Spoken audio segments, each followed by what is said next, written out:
Hey Frank, can you briefly introduce yourself to the audience? I'm with IOSG. I'm the Senior Investment Associate here. Nice meeting you guys. How long have you been in this industry? I've been here in about 3 years. 3 years. Yes. How did you get into this industry? Do you have any backstory? I started trading crypto back in during the Dogecoin season, and then I was interning at an asset management firm called Investco, and they later did the BTC ETF. And back then, I first know about Bitcoin and then Dogecoin, and I also understand that Bitcoin ETF is very likely to happen. So I wanted to join a high growth industry.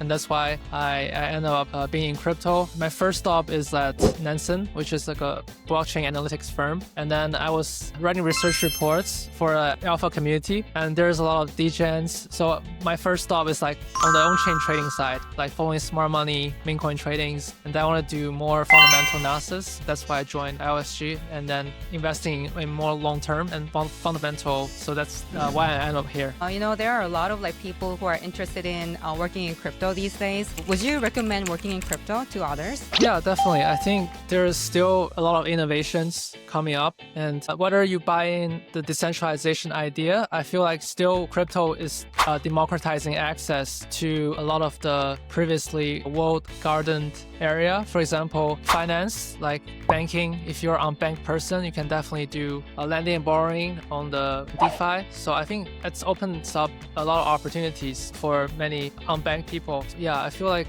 crypto is where there's a lot of high potential opportunities, and you can definitely explore the industry. If you could give one single advice to those who are looking into working crypto in the future, what would that be? One single advice you can give? I think just need to be patient, continue to learn, because even you might miss some chances at the beginning, but as long as you stay in the industry, one day you'll at least hit some opportunities. The longer you stay, the more you learn, and then there's so much going on in the industry every single day, and you'll be able to have a really fast growth than any other traditional industry. So this question, it could be a bit deep.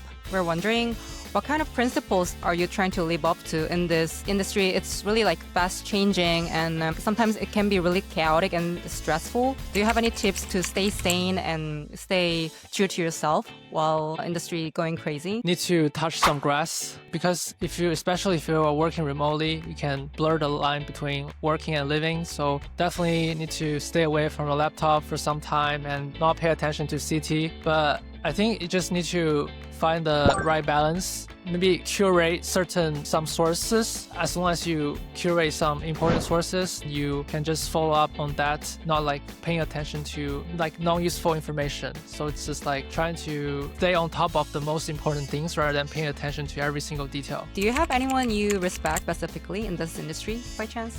I would say there's a lot of founders that I met who are very insightful, and I think good founders also follow this same traits, which is they know very well about the industry, and then they stay humble. At the same time, it's every edge questions that you ask, they are able to answer it with very solid reasoning and backing, so you can easily tell their reasoning come from. So I think just founders who have solid understanding of how the crypto economics work, and also stay on top of the news and pay both attention to the product and also their token. I think these are very good characteristics that good founders admirers have. A project I talked to is called Andre, and he's the Grass founder. I think their business model makes a lot of sense, especially in the age of AI. There's a lack of data, and crowdsourcing data using a decentralized model has found its product market fit. So yeah, I think that's a good founder that I enjoy talking with.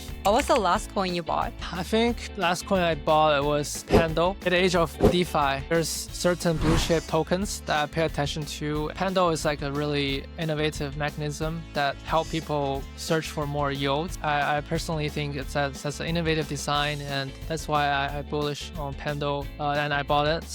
But obviously, I also bullish on other DeFi blue chip tokens like lending, borrowing, Aave, for example. Their TVL has been growing super fast. That's the tokens that I currently hold. So we got only the last question. This is a game. You gotta choose one. Would you rather live with Vitalik or Microsoft for a year? Definitely Vitalik. Why? First of all, he is Canadian, and I studied in Canada before. Yeah, so we have this share some part of the same roots, and we have some common topics. And I feel like Do you think you can get along with him? I don't know. Maybe I'm also a technical guy, so I can sort of Sure, yeah. get along. I feel like you guys gonna be the besties. Yeah, and also he can speak Chinese, so it's better for me. Oh, yeah, for sure. Yeah. All right. Thank you so much, Frank. Yeah, Thank you for being open to this interview. yeah. Thank you for having me, Chloe.